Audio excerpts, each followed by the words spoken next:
The film you're about to witness will undoubtedly be one of the most unforgettable experiences of your life. All scenes were completely unrehearsed and are presented just as the eye of the camera caught them. Whether you approve or disapprove, they are real, and they're happening now in the mod world all around you.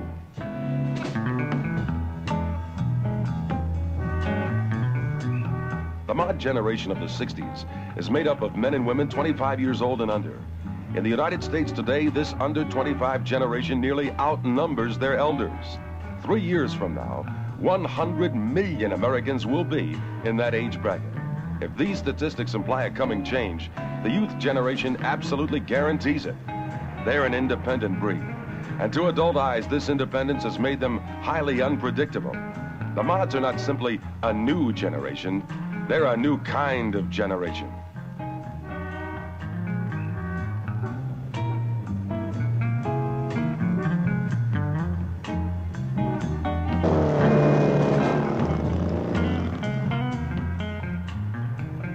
The youth of today spent $18 billion in 1966.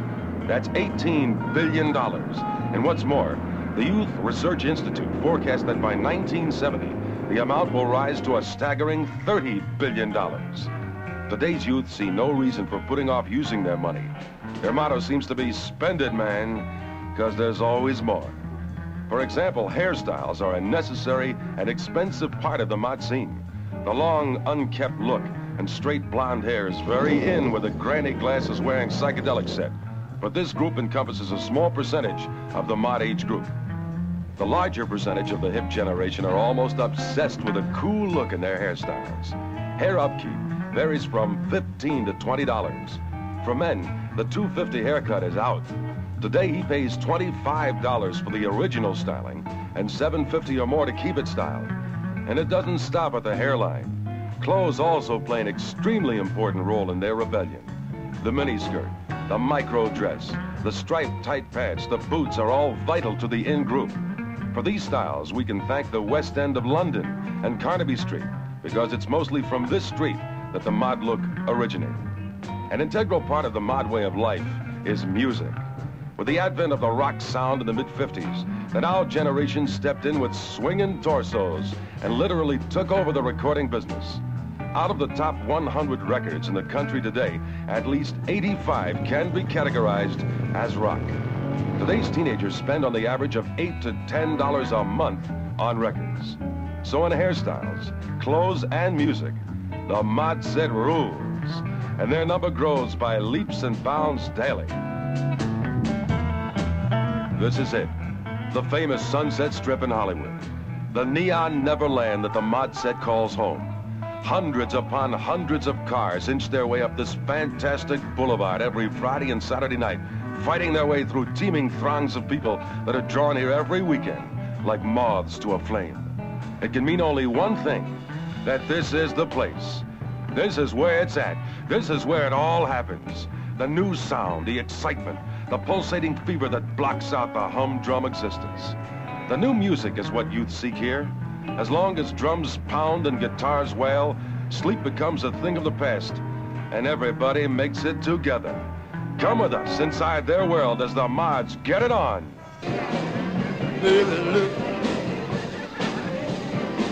She took the key to my Cadillac car, jumped in my kitty and she drove a far. Left me stranded in a Kalamazoo, making her forget all the fool like. She got a dub, rich man had a dozen kids, drove that kid until it flipped his little Mary. She took my watch and said, Mary. She took my diamond ring. She took the key to my Cadillac car. She jumped in my kitty and she drove up out. Left me stranded in a Kalamazoo, making a fortune on a fool like you. Got the rich man had a dozen kids, drove that kid until the flipped his little Mary Lou. She took my watch and said, Mary Lou. She took my diamond ring. She took the key to my Cadillac car, jumped in my kitty and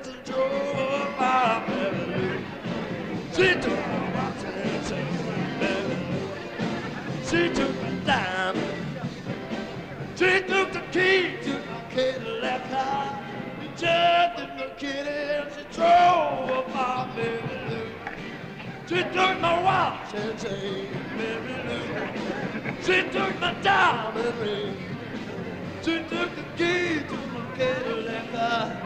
Jumped in my kitty and she drove up my Mary Lou. She took my watch and chain.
For the benefit of the older, less informed in our audience, it's time to visit a typical boutique shop that caters to the in-look of the mods. This is called Belinda's, located on the Sunset Strip in Hollywood. Hi, I'm Charles Lang. I own a small boutique on the Sunset Strip in Hollywood. And believe you me, it's been very exciting. The idea came to us about 6 months ago to be able to have a small shop going as a boutique. We then raced around downtown and discovered that there was nothing that we really liked to be able to place in our shop, so we decided to make our own.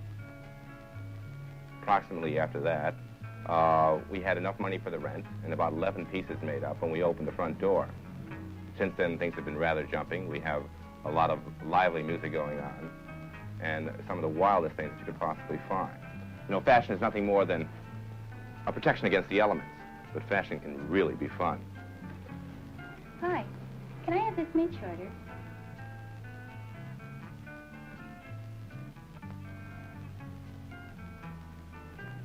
Yes, we can make it shorter. We do make everything here.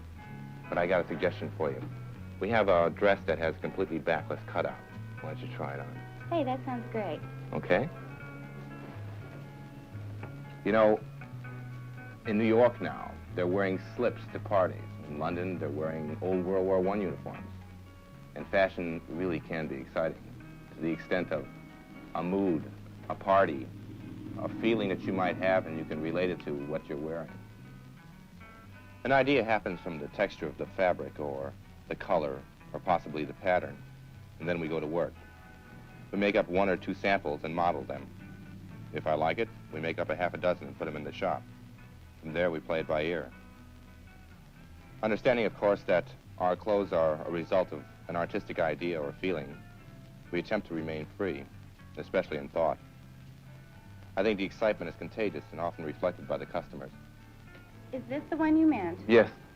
But you don't wear anything underneath. Don't you find it comfortable? Well, yes, but could I try the knit on the wall? Sure. Okay. If we ever expand or become a large concern, I think I'll remember with relish the fun that we had when we were running wild here. Whether hemlines go up or down to the floor, the wearer must achieve femininity and class. Many girls want that different look and don't want to be seen coming and going. I think the kids today are flying, and the world has never been, in history, moved so fast or progressed so quickly. This, I believe, is reflected by their choice of look. I also believe that this look comes from a world race to periods of history and individualism. Individualism can be expressed privately or publicly by the mood of your look. Let's take a look at that knit job. It's something I think you'll find quite exciting. Hi. Well, what did you think? It's a gas. I want this one and the gold one. And could you wrap them now, please? We sure will. Thank you. Thank you. What did you think? Well, anyway, the next time you're on Sunset Strip, drop in and see us.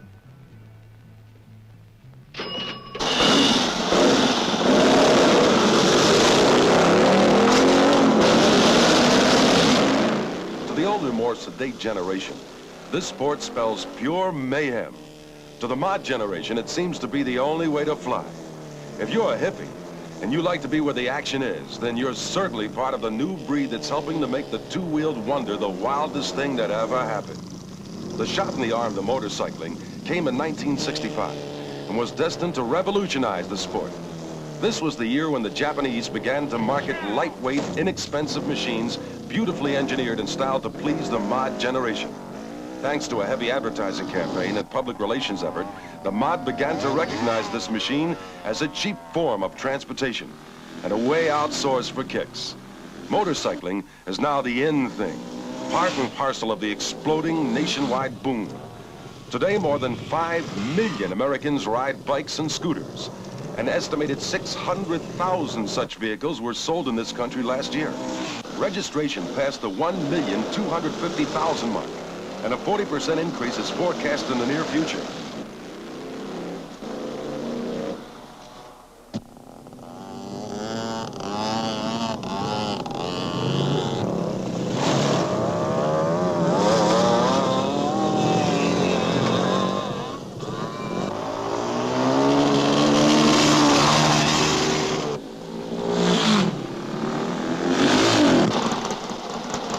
As you see, the sport is not confined to the male mods alone. Women of the 60s are an adventurous, inquisitive lot, and their current rage is a love of the unconventional in transportation. Tens of thousands of females in all age groups are taking to the road on motorcycles these days because it's not only economical and practical to ride them, it's the in thing to do. Always alert to something new in kicks, something different and exciting, the girls have caught the spirit of fun offered by the expanding world of two wheels. Today, 15% of the 5 million current riders are female, and the ranks are increasing every day.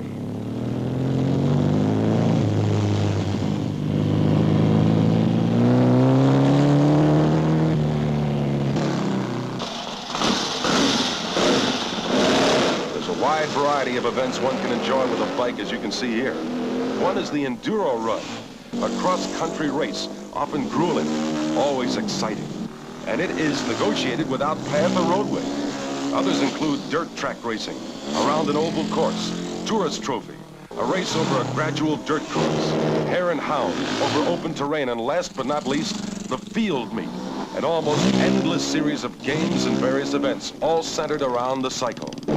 One of the most popular sports is scrambling, a race over rugged terrain with hindrances to sustained high speeds. It includes a variety of hill climbs, flat track rallies, treasure hunts, map and economy runs. Almost any part of town you're in that has a slight open area will attract the bike brigade.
Now let's take a look at the most popular sport of all, surfing.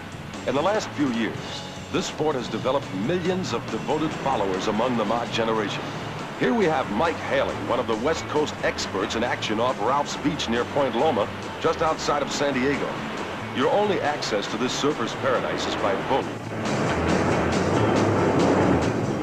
Another pro, Dave Willingham, stalls, waits for a section and pushes off, powering through this inside section. He comes through beautifully and then kicks out. Going out for another ride. Let's go over to the Hawaiian Islands now, the famous North Shore beach of...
Yes, it's true. Girls are beginning to take an active part in competitive surfing, with more joining the ranks every year.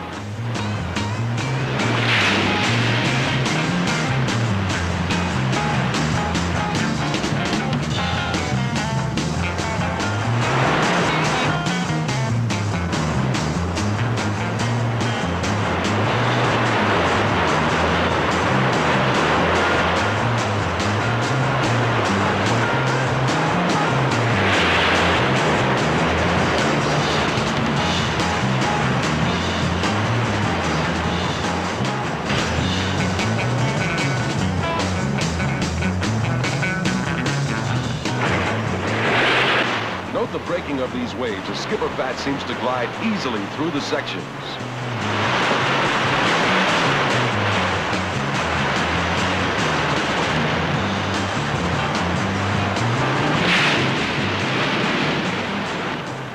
Now we jump back to Oahu for contrast to watch Mike Weldon, one of the locals, catch that perfect island wave.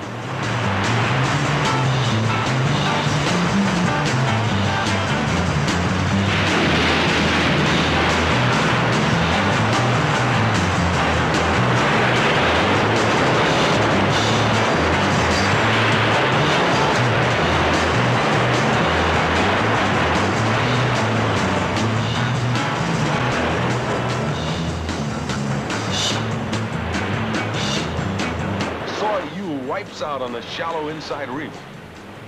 Hello there.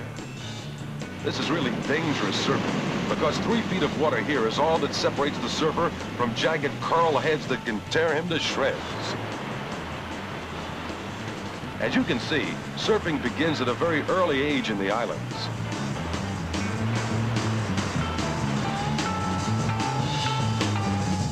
Now let's see Australia's Midget Farley in a disastrous wipeout at the pipeline. You can't win them all. We'll hit the beach for a little diversion. Female variety, that is.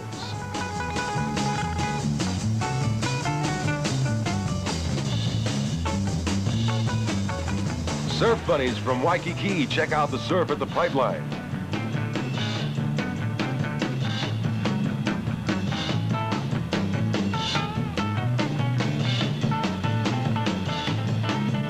The Makaha Surfing Contest draws hundreds of onlookers and surfers every year, where the surf runs from 5 to 20 feet.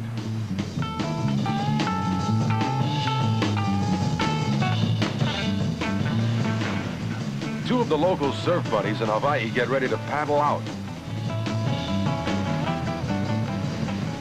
Two bunnies watching their boyfriends in action on the wild wave.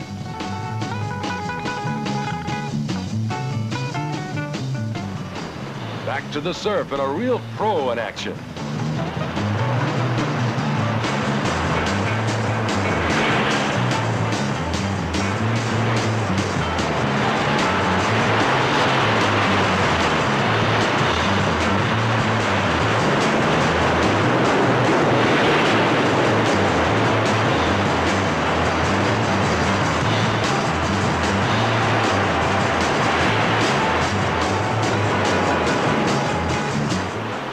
Every surfer develops his own style of wiping out.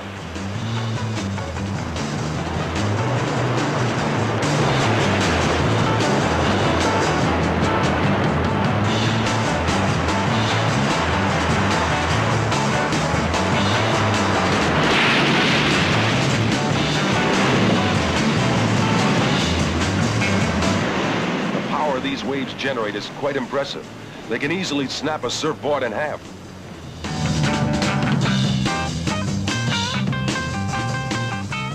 Surf buddy on the beach.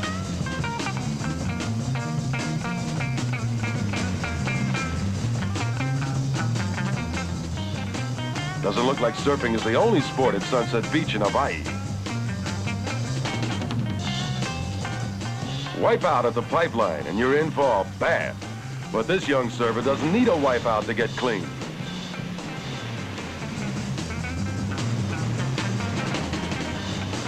Here's Walt Phillips, paddling out one of Hawaii's big surfers.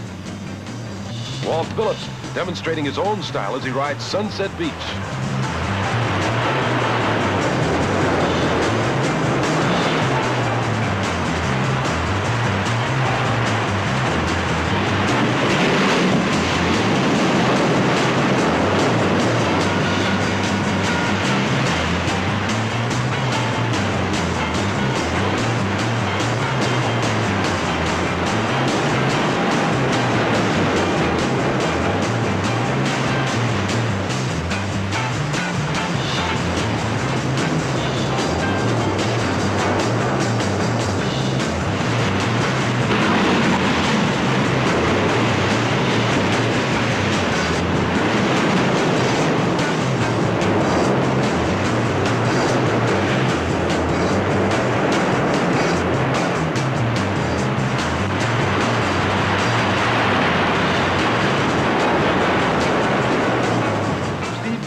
Going for that long swim Sunset Beach is so famous for.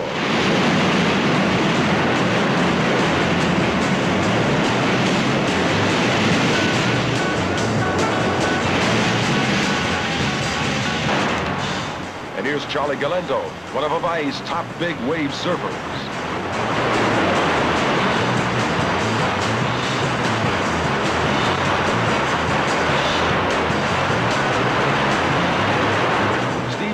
Performs a very dangerous left at sunset.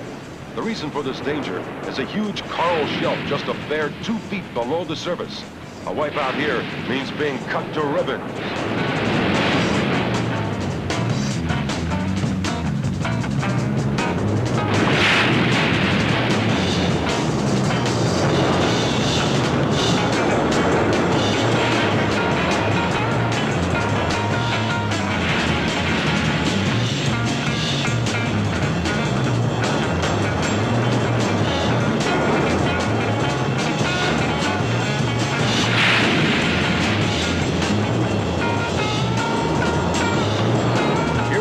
Surfers trying to get back outside.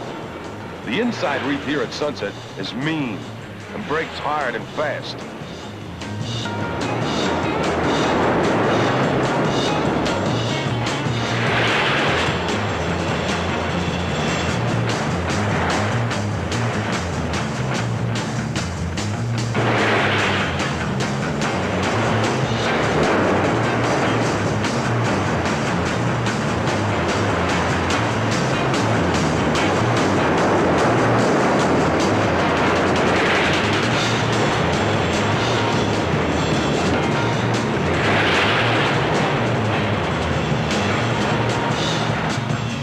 Van Ardellen again. Here he is switching stance.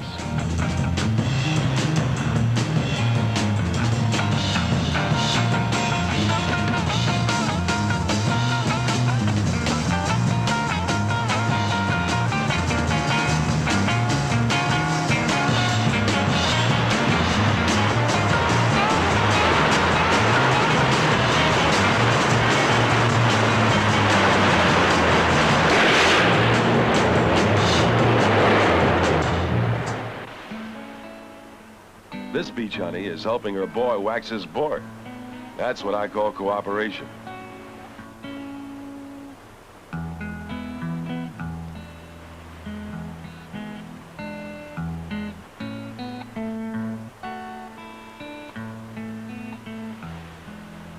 I wonder if she's got a sister.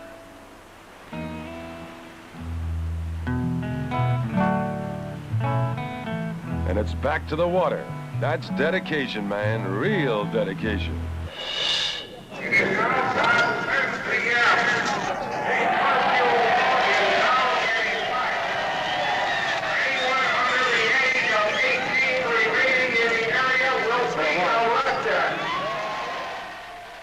These are scenes shot on the spot of the angry demonstrations that took place on the famous Sunset Strip in Hollywood. Thousands of youth gathered to protest police brutality and the 10 p.m. curfew for all persons under 18.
Here you see hundreds of youth voicing their protest in front of Pandora's Box, a small controversial coffee house situated on a triangular parcel of ground at the foot of the Sunset Strip Club area.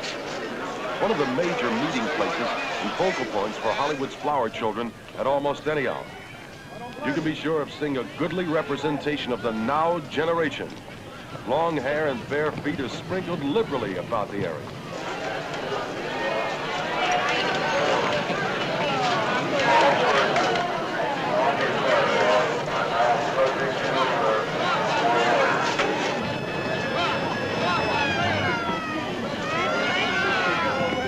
Agree with me, because there's no other alternative.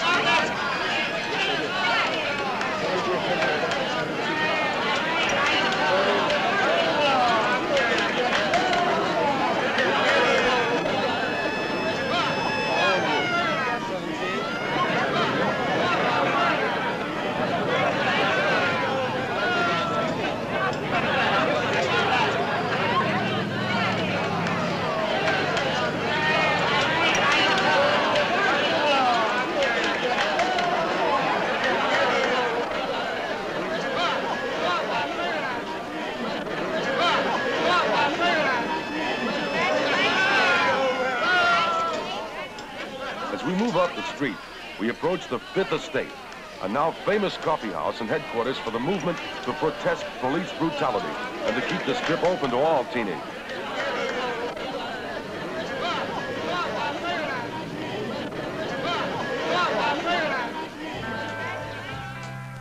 Here are some of the writings that decorate the walls inside the Fifth Estate.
Leader of the Youth Freedom Movement and active participant is the Fifth Estate owner, Mr. Al Mitchell.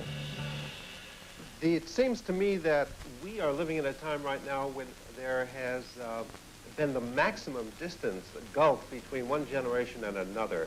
I can't recall, within modern times anyway, when there has been such a rejection of the older generation, the older entrenched conservative generation by youth. I think there is, looking at the very bizarre clothing, the mod clothing, and certainly the tremendous variations in hairstyles that exist, that this is a very open and a very loud rejection of a society that youth has grown, was introduced and is a product of.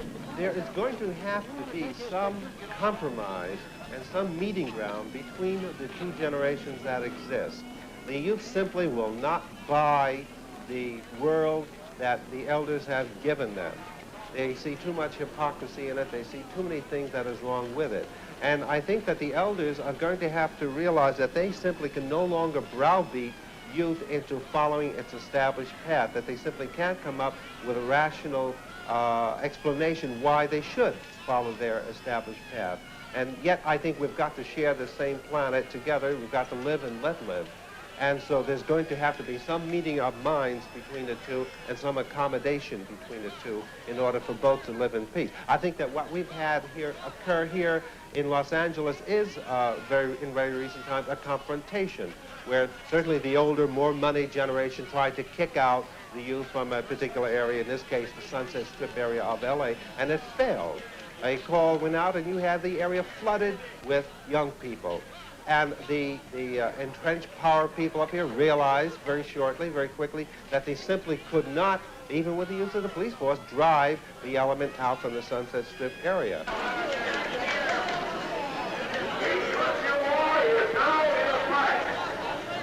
Anyone under the age of 18 years old remaining in the area will be arrested.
Racing and fast cars.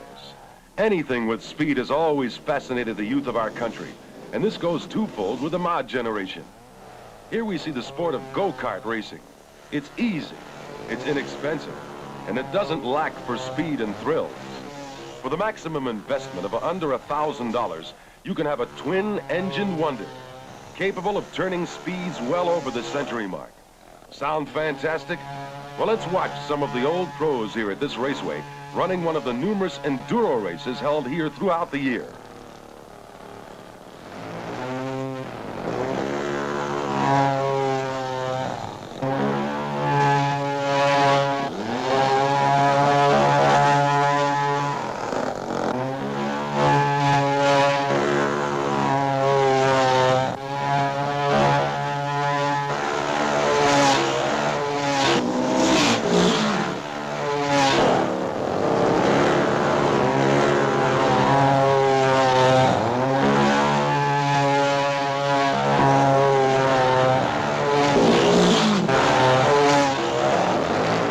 This driver is signaling trouble with his machine.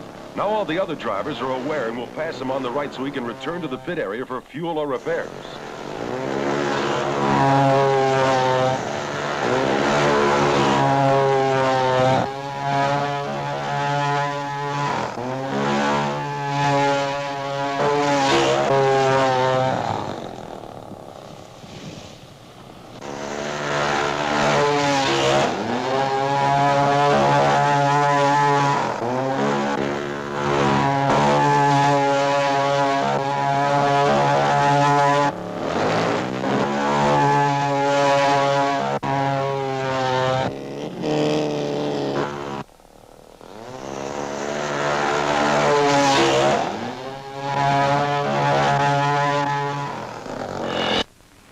And here's the world-famous Whiskey A Go-Go on the Strip, a favorite dancing spot for both the mods and movie stars who want to get it on.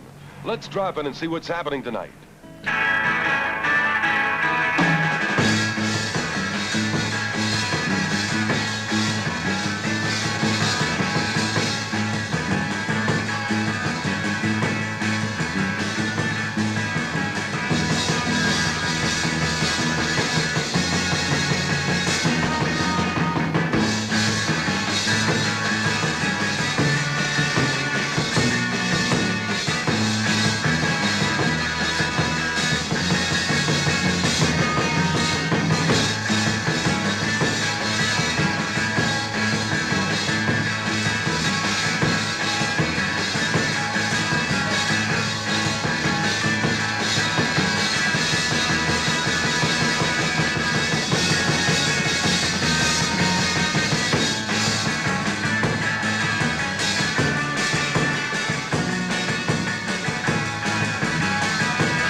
now take a look at a youth element known as the outlaw bike rider, whose clubs range in names from angel to devil.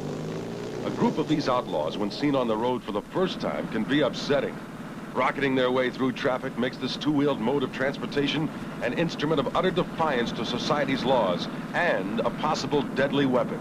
But his chopped hog, or chopper as he affectionately calls his motorcycle, is a veritable work of art, a masterpiece in bright, shiny chrome. There is no machinery on the highway, with the exception, of course, of a small percentage of sport and racing cars that can catch an outlaw reworked Harley 74 as long as the rider can screw it on, and there's enough room to jam it. The motorbikes of the outlaw riders are really and truly mechanical masterpieces. Let's examine this machine a little more closely now. For $1,300 or $1,400, just about anyone can buy a machine that will do 120 miles an hour right off the showroom floor. That is, if you have a subconscious death wish and want to burn up half a mile of highway on your bottom side. To make the Harley 74 perform this way takes a great deal of effort, to say nothing of the skill involved. The first step is to do some altering on the power-to-weight ratio. The hog, as it is now called, must be stripped to the bare essentials, even to the removal of the front wheel brake. Stripping the machine takes it part of the way, but most of the outlaw choppers now add hotter cams, larger valves, and an increased bore and stroke. The only other extras carried on the bike are those the law requires, such as taillights, rear view mirror, and the handhold for a passenger. Some of their other modifications include a half-size, fully customized fuel tank, the removal of the front fender, and a bobbed or chopped rear fender. A tiny seat that sits directly over the engine, and it's so small you have to look twice to see it. Extended front forks to give the bike a longer wheelbase, a raised front end, a suicide foot clutch that necessitates split-second timing between shifting and braking, which are both done with the left foot. Now add a few personal touches, such as tiny dual headlights, a bicycle-thin front wheel, rake mufflers, sissy bars, a tail triangular chrome rail made for a passenger handhold. Top this with a lot of chrome and flame paint, and you have a $3,000 minus man-hours work of art. It's a beauty to behold, with chrome spoke wheels, perfectly balanced flywheel, a dozen coats or more of special paint on the tank that someday may wrap into a brick wall or trailer truck if the wrong person is driving.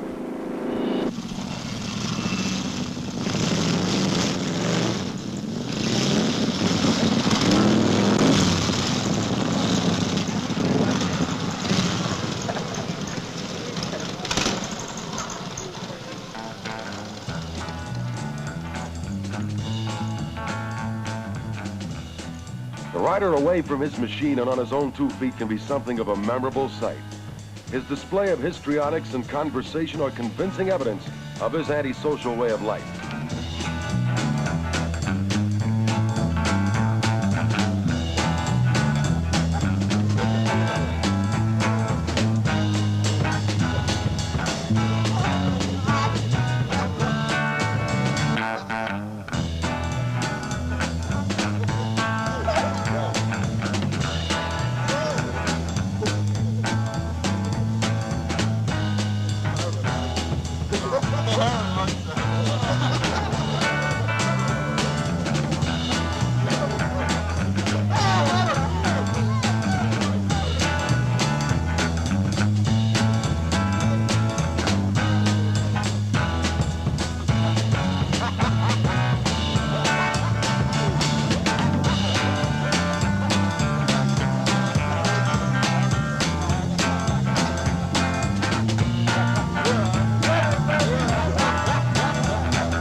Ladies and gentlemen, the young man that you are about to meet is a user of the drug LSD.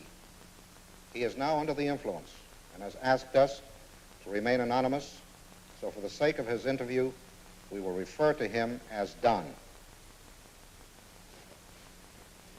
Don, for the sake of the audience enlightenment, I'm going to ask you a series of questions. I want you to answer them straightforward and as thoroughly as you possibly can. When did you first use LSD? About 2 years ago. At what age was that? 25.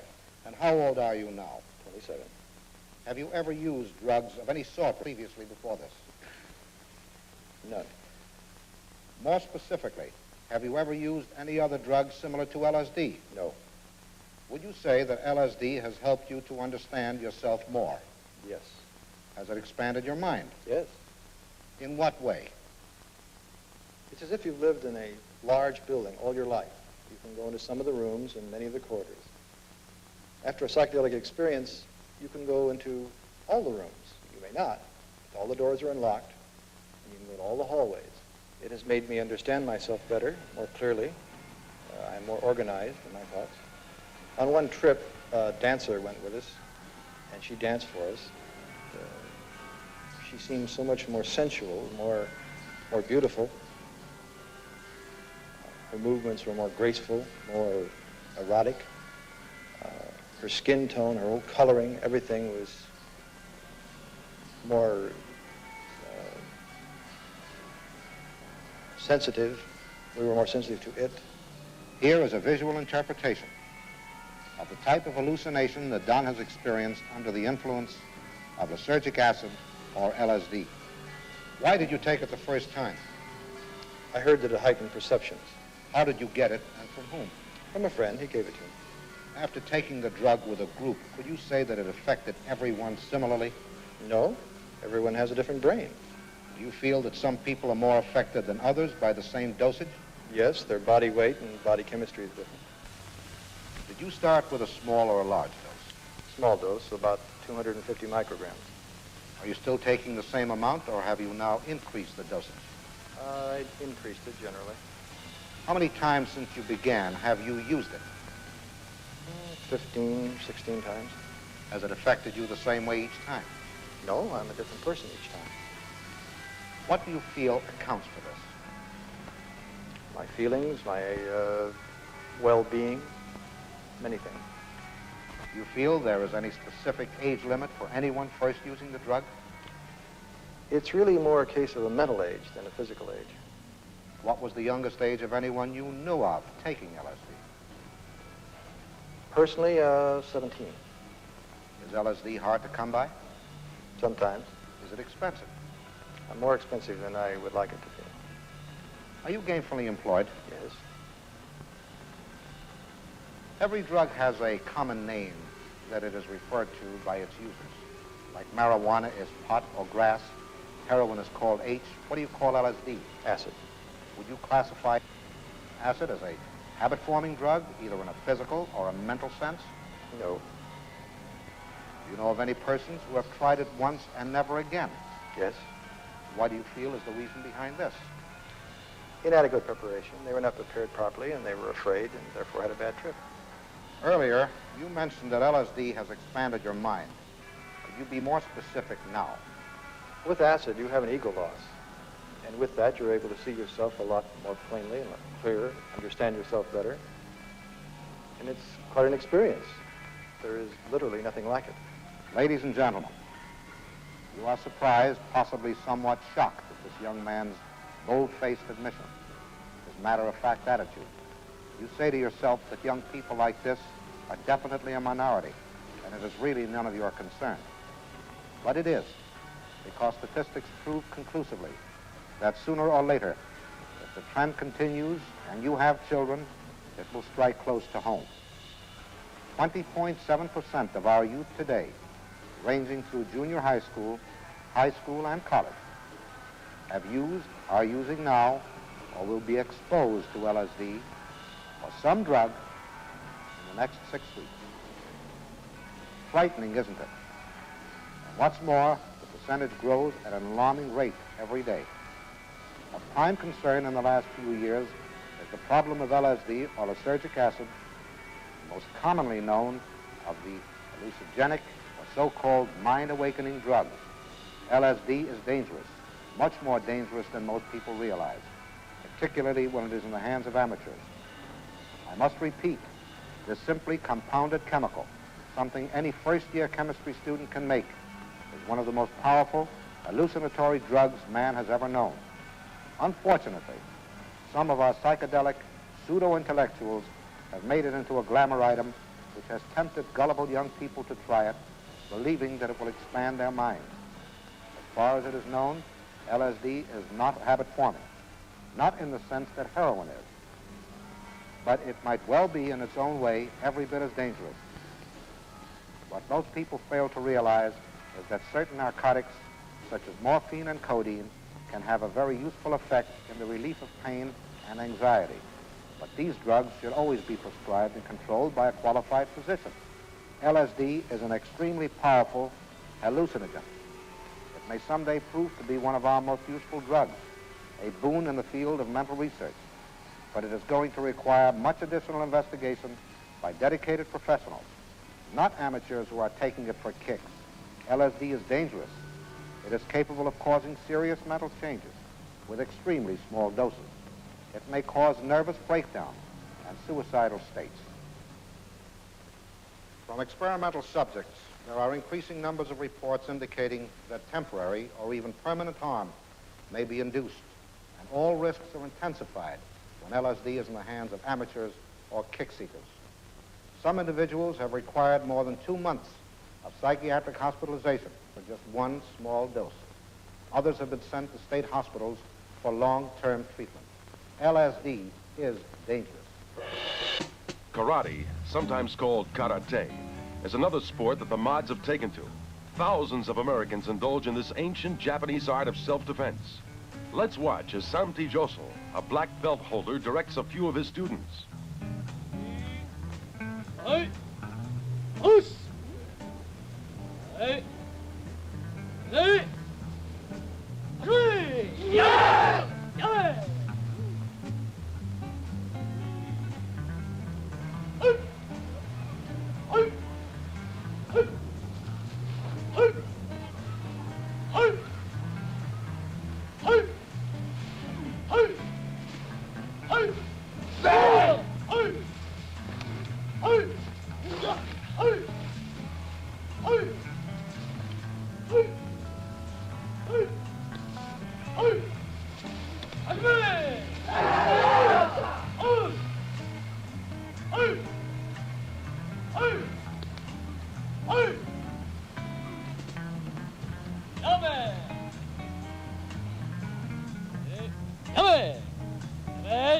Other side tack.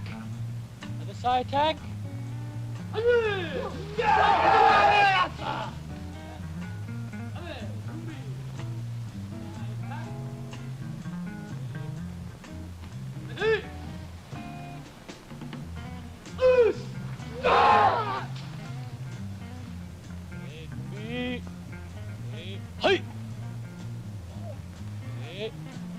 Hey! Fight!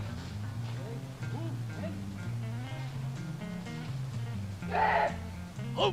Hey! Come here! Come here! Oh! Position! Hey! Hey!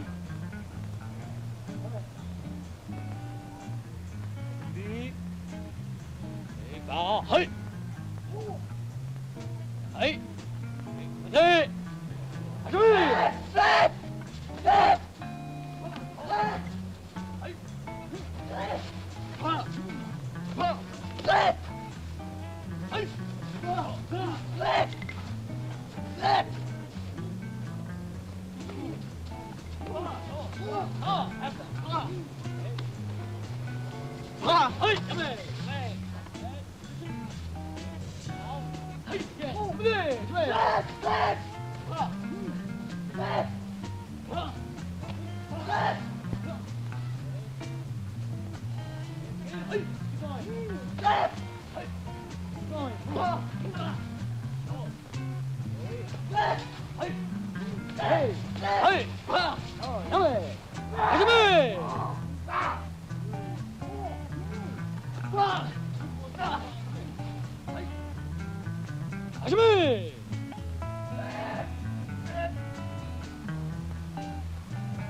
To a small percentage of mods, the drug trip and get-high scene has come to be a way of life. The ultimate in weapons for this group of self-alienated youth is escaping reality by total oblivion through the use of drugs. It's a sad fact that suicide rates have risen throughout most of the civilized world in this 18 to 25 age group. In Iran, 95% of the suicides are in this age group. In the United States, it's nearly 1 in 10.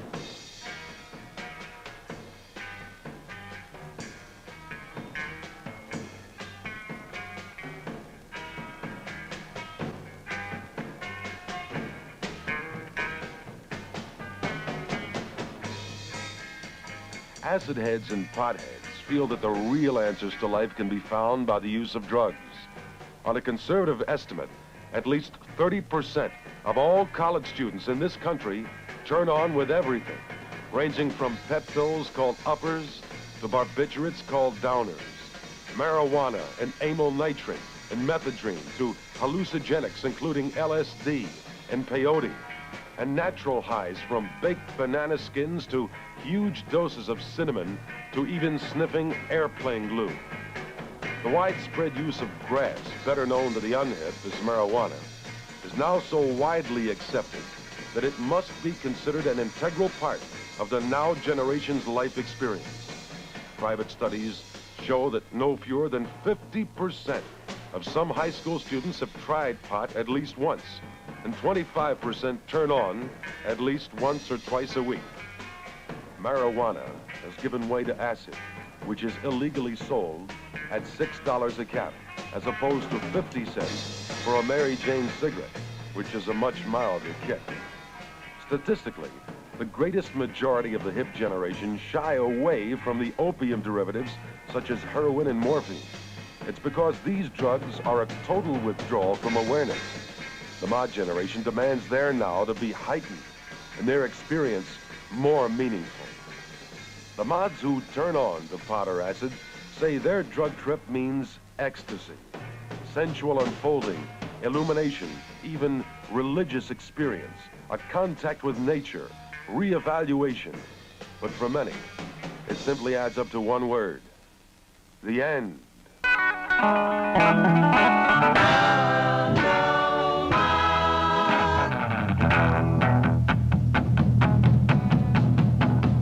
It's a mad, mad world. Come you along and see my world. It's happening. Just sit back and groove upon my world. If you're ready, I'll show you where it's at. Go!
Of your life, you remember my world, the groovy guys and the beautiful girls.